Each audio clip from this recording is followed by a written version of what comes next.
What's up, people? It's Friday afternoon. I just unboxed this. I got another one of these Fisher 5-disc CD changers for dirt cheap off of eBay.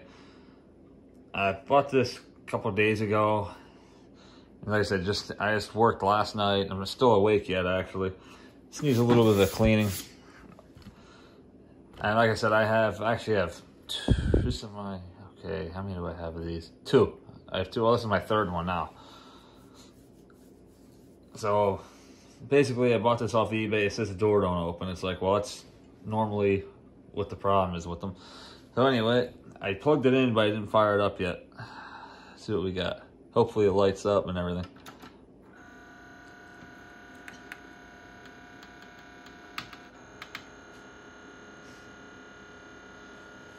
Okay.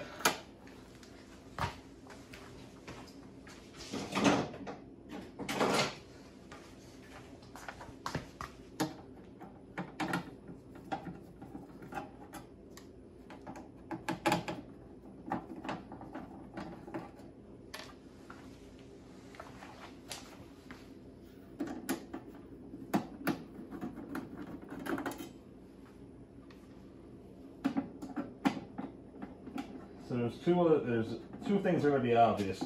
The belt for your elevator is going to be shot, and the belt for your door in and out is going to be shot. Now, those are easy fixes. The other thing could potentially be wrong, and it's not very common in the 914, the 205, and the 201, or the 196. But trust me, these are not all created equal. Basically, the best way to tell is if they're made in like 1987, they're probably okay. And the 914 is made a little bit differently. Like ones like the 196, 197, 198, avoid them like the plague. I wouldn't even take them for free usually, because a lot of times, for some reason, they have a hard time. A lot of times the elevators in them act up. I don't know if they use a different plastic for the housing, but a lot of times where the gears are cracks off and it's not attached no more. So the shaft in there just instead of flowing like this, it flows like this. And when the elevator's going up and down, it gets cockeyed, and it's just a nightmare. Avoid it. If you're gonna get one of these, and they are very, very good CD changers. These ones here, they sound awesome. Once you get the belt replaced, they're reliable, and they're just cool to look at. They're neat looking. They look awesome. Anyway, then when we open this up, we're gonna find some deteriorated belts. And Dewey, is that what we got?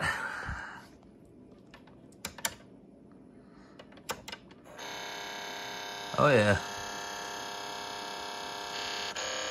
Now, sure, yeah, look at that. It's all tar down there.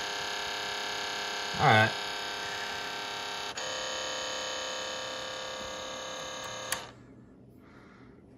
Well, let's fix it. Give me a minute to get the, I want to use O-rings instead of these belts. You can use rubber bands too. Now, I don't recommend it unless it's only temporary. The problem with rubber bands is they stretch out and they don't last. I like O-rings personally because they're way more robust than the original belts. Or if you can get lucky enough to get the belt off without it turning into freaking gush, I mean, great. Do that and go to the shop and get the proper belt for it. You can do that. That'll work good too. But I feel like the O-ring's gonna last longer. Anyway, let's get to it.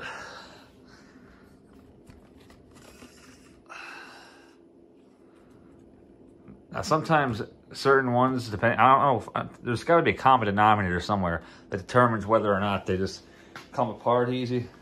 Like this one looks like it's going to. And it's intact, but it's mushy.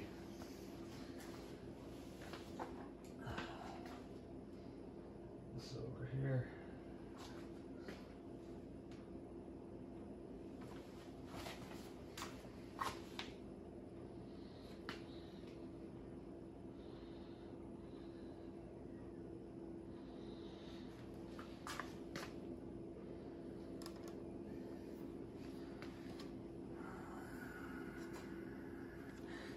Good practice to do quick is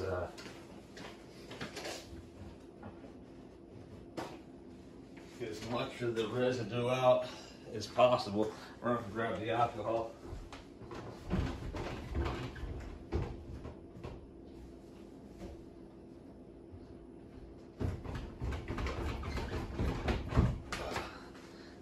I knew I was doing this project. I should have had this ready, but you gotta excuse me, I've been working a lot lately. I don't have time for this crap. Got it.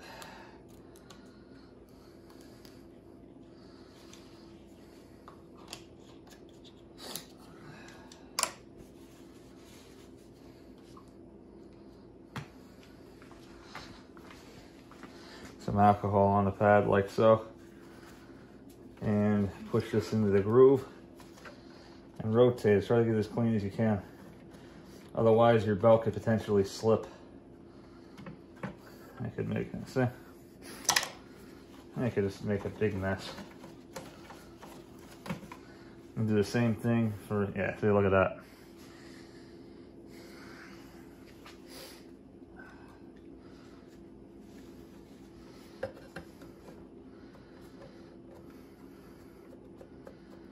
Same thing for the drive pulley. You're getting all kinds of crap out of there.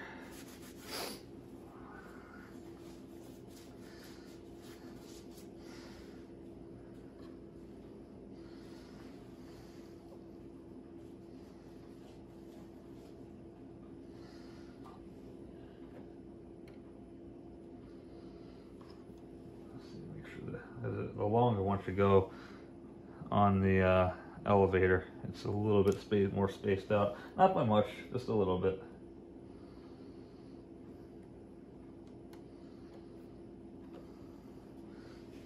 All right.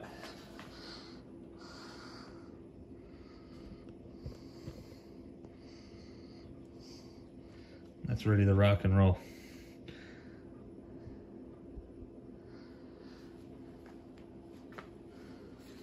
Oh, look at that.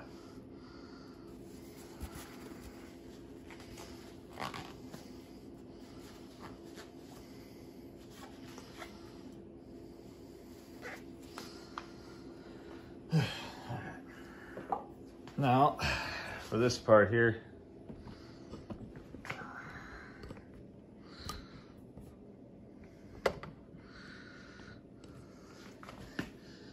you might have to move the elevator up manually a little bit. My low battery alarm just came up. Hopefully it didn't affect the video at all. Down to 20%. Now when it gets down low enough, it'll turn my flash off. So there's 2 screws right here. You kind of pop it out like so. Like that. Carefully slide out of the locking groove here. Pull it up. You're gonna have this little screw here. And if all goes well and there's nothing else wrong with the unit, you will be done in literally less than 20 minutes with the whole project. Now, every now and again, you get when it's a belt that's really tarred up and gummed up, it could take you a half hour, 45 minutes to get all the crap. Oh, this one, not even on there. Yeah, look at it though. Yeah, there's nothing, no texture left to it whatsoever. Well, the good news is I'll run this freaking paper towel through it anyway quick. Like I said, just for precaution. Rubbing alcohol. And like I said, take the pointy end if you can and get it into the groove. Then turn the pulley by hand. See how much crap you get out of it. So it's trying not to be too rough with it. See? It's not that bad. I've seen them where they're completely gummed up with crap. This makes a real nightmare. So yeah, for under 20 bucks with the purchase price and shipping for this, and hopefully there's a couple minutes work here, I'll have a CD changer that'll last me for another 20 years at least, most likely. Okay, now I'll slip this belt on. See how the elevator's all the way down? You're gonna have to move it up manually in order to get the belt up under here. And you'll see the mechanism too. I'll try the...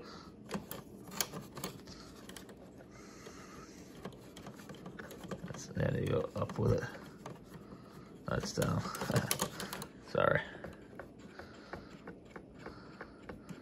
See how easy that goes up. With some of the cheaper models, I don't know if they use a different type plastic or the elevator's slightly different to design. They look almost identical, but the material must be different because I don't know if they're just, or if maybe any of them you just drop them during shipping, and maybe the model numbers are just coincidence that I haven't had any luck with like the 196, 197, and 198. But a lot of those, the elevator brakes here down at the bottom where this, like right behind here where that the shaft attaches. And the only way to fix it is use adhesive to like reinforce the flooring down here and make sure it doesn't move. It's kind of a ghetto fabulous fix, but sometimes the only thing you can really do. It's just gonna slip over there like so. Okay, so that's on there now. That's what you want.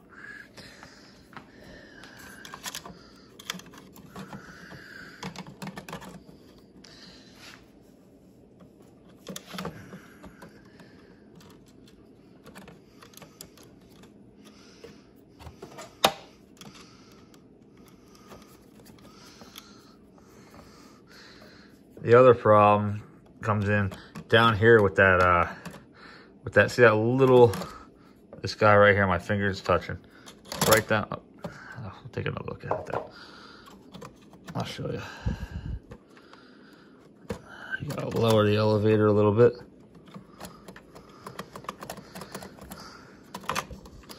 There we go, snaps right in and click.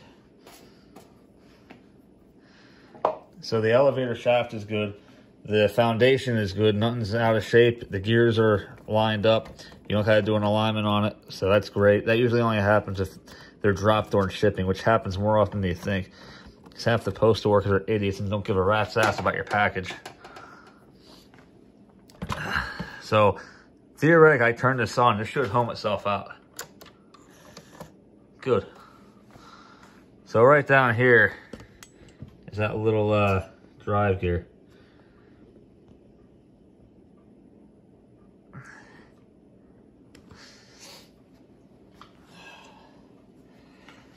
And what'll happen if that thing's cracked or broken, the sled either won't move at all or it'll get stuck and your CD will start skipping and the sled's stuck and it basically just becomes useless. It won't read anything, obviously, because the laser can't move. Anyway, let's do a test quick. Cool.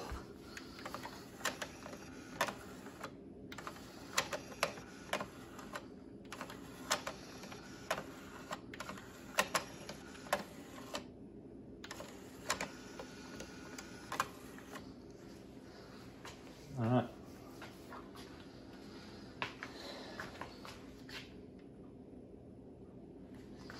I don't really want to touch any of my CDs without washing my hands, but I should be okay. Yeah, I'll be all right.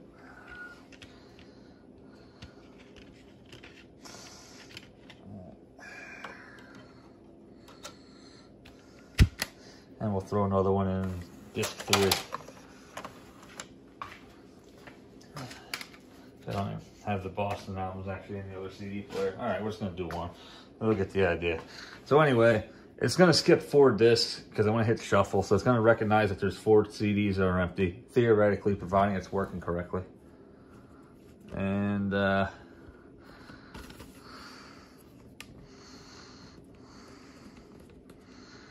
these are, you can't tell me these ain't nice looking machines.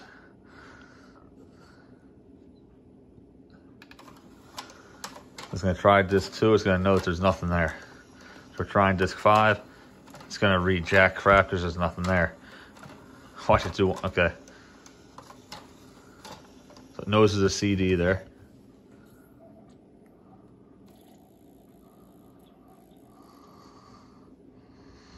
Pick track 2, all right. It's probably gonna go, okay, so you can't skip it, you have to wait till it gets to the end of the track. No problem. We'll do this.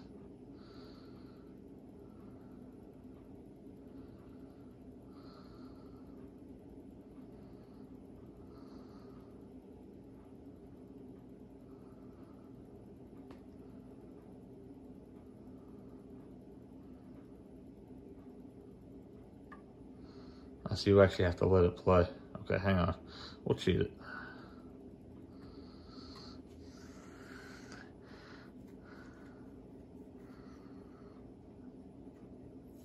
Yep. Gonna check disc 3 because it didn't check it yet. It's gonna see if there's nothing there.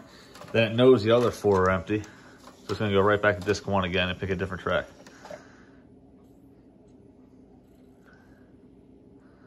Great. So we've got the CD changer back to perfect working order in 15 minutes and 55 seconds. Now, there ain't nothing left to do. We'll put the lid back on, but that's pretty self-explanatory. I don't even think there's a reason to show it. So anyway, guys, thank you for watching, and let me know what you think.